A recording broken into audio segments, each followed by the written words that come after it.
السلام علیکم محترم ناظرین، آج ہمارا ٹاپک ہے خطوط غالب کی خصوصیات۔ مرزا اسد اللہ خان غالب کے لکھے ہوئے مکاتیب کے بارے میں آج ہم ایک مکمل سوال حل کرنے کی کوشش کریں گے۔ سب سے پہلے تعارف۔ نام اسد اللہ خان بیگ، تخلص غالب، قوم ترک، تاریخ پیدائش 27 دسمبر 1797 بمقام آگرہ۔ خطوط غالب کی نثر کی خوبیاں۔ تمہید۔ غالب نے اردو نثر میں ایک نئی راہ نکالی۔ سادہ و پرکاری حسن و رنگینی، یہی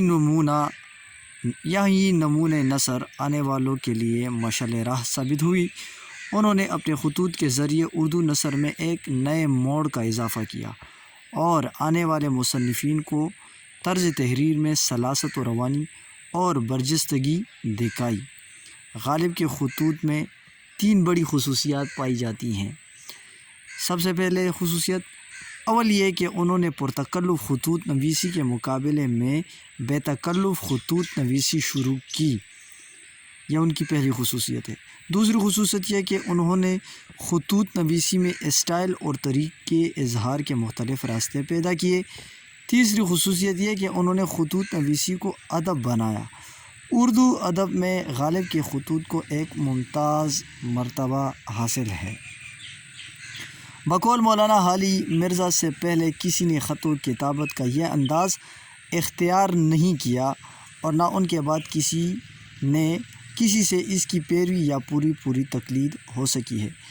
مطلب جو انداز غالب نے اختیار کیا ہے اب تک اس کی پیروی بھی نہیں ہو سکی ہے، ان کے جیسا لکھنا تو درکنار۔ غالب نے جدید نثر کی بنیاد رکھی۔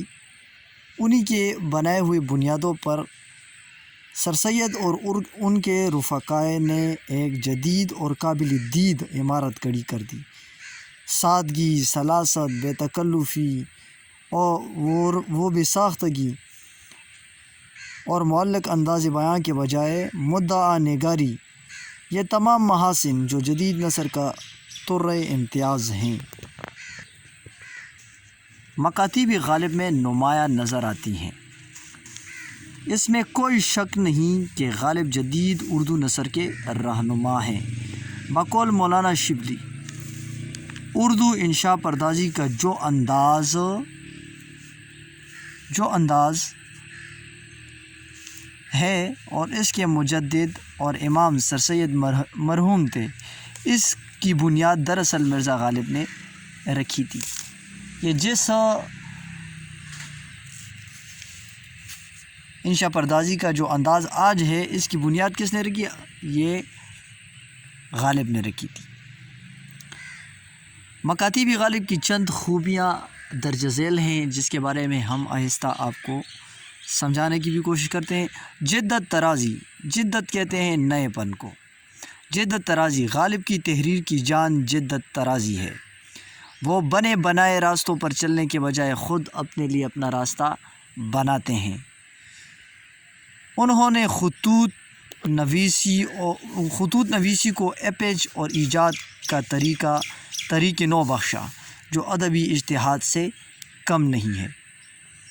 میر مہدی کو ایک خط لکھتے ہیں جو کہ اس طرح شروع کرتے ہیں کہ مار ڈالا تیری جواب طلبی نے۔ ایک اور خط میں لکھتے ہیں کہ آہا ہا ہا میرا پیارا مہدی آیا، آؤ بھائی مزاج تو اچھا ہے۔ غالب نے خطوط کو مکالمے سے ہٹ کر ایک ایسی چیز بنا دی جس سے معلوم ہوتا ہے کہ دو شخص ایک دوسرے کے سامنے ہوں اور باتیں کر رہے ہوں۔ شوخی تحریر، دوسری خصوصیت ان کے خطوط کی شوخی تحریر ہے۔ مولانا حالی لکھتے ہیں کہ جس چیز نے ان کے مکاتیب کو ناول اور ڈرامہ سے دلچسپ بنایا ہے وہ شوخی تحریر ہے، جو مشق و مہارت یا پیروی و تقلید سے حاصل نہیں ہو سکتی ہے۔ ہم دیکھتے ہیں کہ بعض لوگوں نے خط و کتابت میں مرزا کی روش پہ چلنے کا ارادہ کیا، بعض لوگوں نے ان کے تتبع میں، ان کی تقلید میں ان کے جیسا لکھنے کی کوشش کی اور اپنے مکاتیب کی بنیاد بذلہ سنجی اور ظرافت پر رکھنی چاہی، مگر ان کے اور مرزا کی تحریر میں وہی فرق پایا جاتا ہے جو اصل اور نقل یا روپ و بہروپ میں پایا جاتا ہے۔ جس طرح فرق اچھے اور برے میں یا کھوٹے اور کھرے میں معلوم ہوتی ہے، بالکل اسی طرح غالب کے مکاتیب میں اور ان کے نثر میں اور جن لوگوں نے ان کے تتبع میں لکھنے کی کوشش کی ان میں واضح طور پر فرق پایا جاتا ہے۔ جو مرزا کی طبیعت میں شوخی ایسی بھری تھی جیسے ستار میں سر بھرے ہوئے ہوں، وہ اس طرح کی شوخی تھی ان کے جیسے کہ ستار کے اندر سر ہوتے ہیں۔ بقول حالی مرزا کو بجائے حیوان ناطق کے اگر حیوان ظریف کہا جائے تو غلط نہیں ہوگا۔ ماہ رمضان میں اپنے ایک دوست کو لکھے گئے ایک خط میں پانی، حقے اور روٹی کے ٹکڑے سے روزے کو بہلاتا ہوں، کہتے ہیں کہ روزے کو میں ان چیزوں سے بہلاتا ہوں، حالانکہ ان چیزوں سے روزہ ٹوٹ جاتا ہے، لیکن انہوں نے اپنے خطوط میں شوخی تحریر سے کام لیا ہے۔ ان کی ایک اور خصوصیت جزیات نگاری ہے۔ جزیات کہتے ہیں کسی منظر کو ان کے تمام تر چھوٹے بڑے واقعات کے ساتھ بیان کرنا۔ غالب جزیات نگاری کا خاص خیال رکھتے تھے۔ مفصل بیانات عموماً بے لطف ہو جاتے ہیں، لیکن مرزا جزیات کو اس ڈب سے پیش کرتے ہیں کہ تحریر بے مزہ ہونے کے بجائے پر لطف ہو جاتی ہے۔ اپنے زور بیان سے مرزا کو حالات و واقعات کی لفظی تصویر کھینچنے پر قدرت حاصل ہے کہ رنگ و روغن کی تصویروں میں شاید وہ دلکشی و تاثیر ہو جو ان کے لفظی پیکروں میں موجود ہوتی ہے۔ وہ الفاظ کے ذریعے سے منظر کشی کرتے ہیں، وہ اپنے لفظوں کے ذریعے سے اپنی تصویروں میں رنگ بھر دیتے ہیں، جو کہ عموماً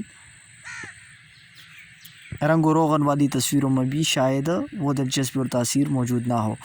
ایک جگہ لکھتے ہیں، آج شنبہ 21 جنوری، یہاں مقام ہے 9 بج گئے ہیں، بیٹا حقہ پی رہا ہوں اور خط لکھ رہا ہوں۔ یعنی انہوں نے ایک منظر کو بیان کیا ہے تمام تر جزیات کے ساتھ، جس میں وہ حقہ بھی پی رہے ہیں، تاریخ بھی بتا دی، وقت بھی بتا دیا اور اپنی حالت کے بارے میں بھی انہوں نے مفصل طریقے سے بیان کیا ہے۔ منظر کشی مرزا کا کمال یہ ہے کہ وہ جو کچھ بیان کرتے ہیں اس کی تصویر لفظوں میں اس طرح کھینچتے ہیں کہ پورا سما سامنے آ جاتا ہے۔ تفتہ کو ایک خط میں لکھتے ہیں، تم پر اس کی مثال اس طرح کل تھی اگر تم یہاں ہوتے اور بیگمات قلعہ کو پھرتے چلتے دیکھتے، صورت ماہ 2 ہفتہ کسی اور کپڑے میلے، پانچے جوتی ٹوٹی ہوئی۔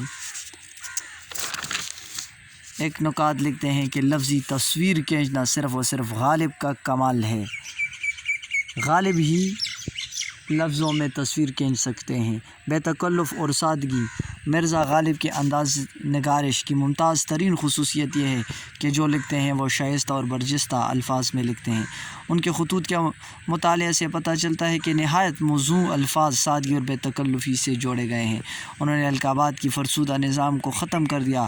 وہ خط کو میاں، برخوردار، صاحب، بھائی اور کبھی کسی اور مناسب لفظ سے شروع کرتے ہیں۔ تو یہ تھی آج کی ویڈیو، امید کرتا ہوں آپ کو ہماری یہ ویڈیو اچھی لگی ہوگی۔ ہمارے چینل کو لائک سبسکرائب ضرور کیجیے گا۔ آپ کی سماعتوں کا بہت بہت شکریہ۔